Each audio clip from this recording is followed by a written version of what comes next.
Right then, this is a quick road test video, and this is for a Honda CR-V, and this is quite a rare beast. It's the 2.2 diesel, and it's the black edition model. This particular car is registered CU64ZFO, and mileage at the start of the road test is 46,550 miles. The reason we do the road tests is very simple. Internet's really good for looking for cars, rare ones like this, and people are willing to travel a lot further to go and see them, as are we. The only problem with that is if the seller doesn't tell you about any faults on the vehicle, the potential to have your time wasted is enormous. So that's why we do it. We've been on the receiving end ourselves. So this is a critical video. If there's a fault on the car, there's a warning light, you get to know about it prior to coming to see us, or anything fundamental and immediately obvious to you. I've done it on many of my previous videos, so if there isn't anything, it doesn't mean that I'm trying to hide something. There'd be no point doing the videos otherwise, clearly. Also, the road test is done on exactly the same country roads just outside our premises, so hopefully it'll be representative of what you'd feel yourself when you came and see the car.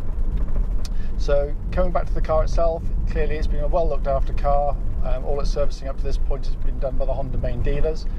Engine starts absolutely instantly, very, very smooth, very quiet engine, settles to a very smooth and even idle, pulls through its rev range without any issues at all. It's got a lovely power delivery, very little turbo lag. It's a very, very well developed engine, this one. Obviously cam chain driven, so there's no cam belts on them either, which is really good news. Looking at the dashboard, absolutely no warning lights on the dashboard relating to the engine or any other part of the car. Car's just been delivered to us, well over 100 miles, and so it's at full operating temperature. Temperature gauge is reading at a third up the temperature gauge, which is exactly where it wants to be on a Honda car. Engine then goes through clutch and into gearbox. Clutch on the car is smooth, click free, squeak free. It doesn't really affect this generation, but it's worth knowing. Bite point is exactly where it wants to be on the pedal travel as well, and it bites and engages absolutely perfectly. Also worth pointing out that when the clutch is engaged or disengaged, the engine note doesn't change at all, and there's no vibrations at all on the vehicle. Clutch then goes through into this 6-speed gearbox. Honda do these gearboxes absolutely brilliantly. It's world-class synchromesh, absolutely superb. Every gear engages really slickly. The engagement's very positive. It's quite short and throw for this type of car, and it's also a lot more precise and kind of sporty in its action than most cars of this type. A lot of them have kind of light, relatively good gear changes, but they're pretty soulless and lifeless. But this has got a real kind of typical Honda. They even the little details on the linkages on the gear lever, they get absolutely spot on. But in terms of kind of any wear on it, there's absolutely none. It engages perfectly. Every gear change selects beautifully as well. So in terms of the main powertrain of the vehicle, utterly faultless, really is. Steering of the car, nice and precise, tracks absolutely bullet straight. There's no vibrations coming back through the steering wheel either, which is a bit of a pet hate of mine, I've got to be honest with you. Obviously I'll get it up to higher speeds in a minute, once we get out of this speed limit, and hopefully the lady in front will speed up somewhat. But the steering is very, very accurate. I've not always, be brutally honest with you, this is one of the new breed of electric power steering cars. They don't have feel or feedback in the same way as old systems used to have, but they are very, very accurate, very precise, and this one of its ilk and type is very well weighted. It has a kind of a nice weighting to it. Likewise, the suspension of the vehicle, very well judged. It's compliant, it's damped really well, doesn't crash or bang into bumps, and when it does go to bumps, it doesn't emit any kind of mechanical clonks or bangs from underneath the vehicle. which would, you know, suggest there's got a bit of wear in suspension joints, which would be perfectly acceptable, but this has none.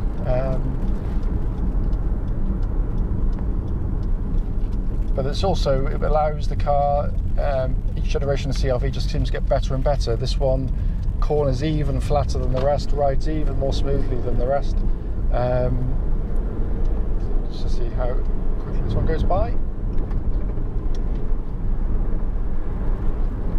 Plenty of guts, pulls really nicely, so you can see a nice overtaking manoeuvre, and it just pulls like a train, and no vibrations even at the legal limit here. But yeah, the suspension's really nicely judged. The problem with a lot of these cars as they get taller and taller is, you know, the centre of gravity gets higher and higher, and certainly in terms of kind of where, you know, the movement of passengers inside. And my kids, probably like a lot of kids out there, are prone to travel sickness. And there's certain cars which they get into and they will be making a mess very quickly. CR-V's never had an issue. It corners very flat, very stably, is that a word? It's very stable in the corners rather, and you just don't get that motion and lurching going on with them. It's all in very, very good order. Check the cruise control function, that works absolutely perfectly.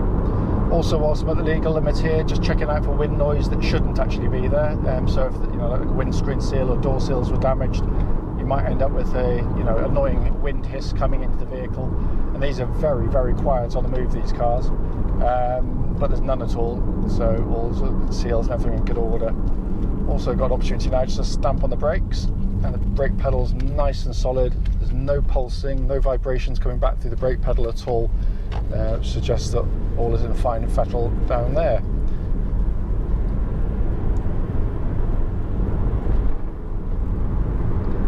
Looking around inside the car, literally it's just been delivered, it's not been valeted yet. Doesn't really need a lot, in all honesty. It's very, very, very clean in here. It's also fantastically well made. I mean, these Hondas really, really are as well. Not just the fact that it's bolted together well, but the whole car has a real feeling of solidity on the road. It's a nice solid feel to the vehicle. But the dashboard's very nice, simple and easy to use. You can see there, sat-nav working absolutely perfectly. The screen above, which gives you kind of vehicle information, MPGs and that kind of stuff. As soon as you pop the car into reverse, then you get a nice clear parking camera with little sort of gridded guidelines that sort of get you back into a nice parking spot. But all working really nicely. Climate control system blows out lovely cold air. I checked that earlier. But it's just the actuation of all the switches, which, you know, as I say in all my videos, Honda do this so well.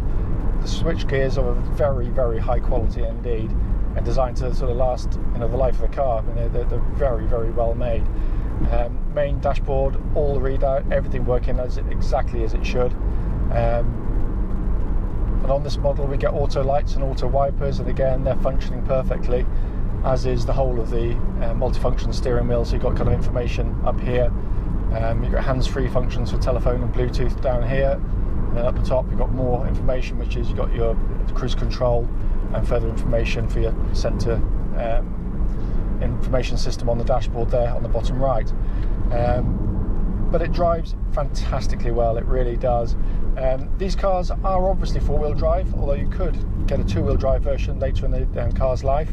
Don't really see the point of it, but there we go. I mean, Honda did work out very, very quickly indeed that, you know, the vast majority of people who bought these cars would be driving on roads exactly as I'm doing now, where you don't actually need four-wheel drive wearing away. So why have it, you know, using up fuel, chewing up tyres, putting mechanical stresses on the car that it doesn't really need to, or at times it doesn't need to, rather. I mean, I've had many CR-Vs, all of which I've towed a fairly hefty caravan with, right up to the maximum towing weight of the car.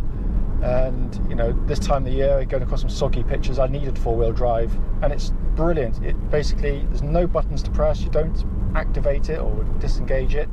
All that happens is the front wheels momentarily just spin, the car senses it, activates the rear wheels to come in, so you've got four-wheel drive, and it's a bit like someone giving you a shove in the back. It's incredibly able at kind of what it does, and because it's so simple, that's why they're so reliable. We've never touched one, and we have literally now sold thousands of CRVs over the years. So they're, you know, it is a very, very good system indeed. Obviously, if you've, you know, had a Honda before, it's a known quantity on these. You know, they're tough, they're well made, they're incredibly reliable. You know, if you've not had one before, maybe you're kind of cross shopping at other manufacturers, you know, probably only the Toyota's going to be anything close to as reliable. Certainly not over the high mileages. They're not quite as tough, but they're slightly more austere to sort of sit in and look at, in my personal opinion. The German manufacturers, Volkswagen, Audi, BMW, you know, they're lovely cars to drive. Probably too hard riding for my liking, especially on roads like this. They really bang and thump, especially the BMW.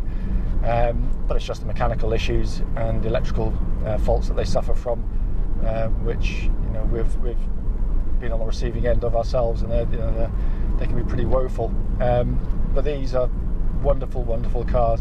As I said, the point of the video is to show the car in operation and also to sort of feedback any issues there might be. I can't find a single thing on this car. It drives absolutely beautifully. However, if I've missed something, don't hesitate, give me a call and I'll happily answer any questions you might have.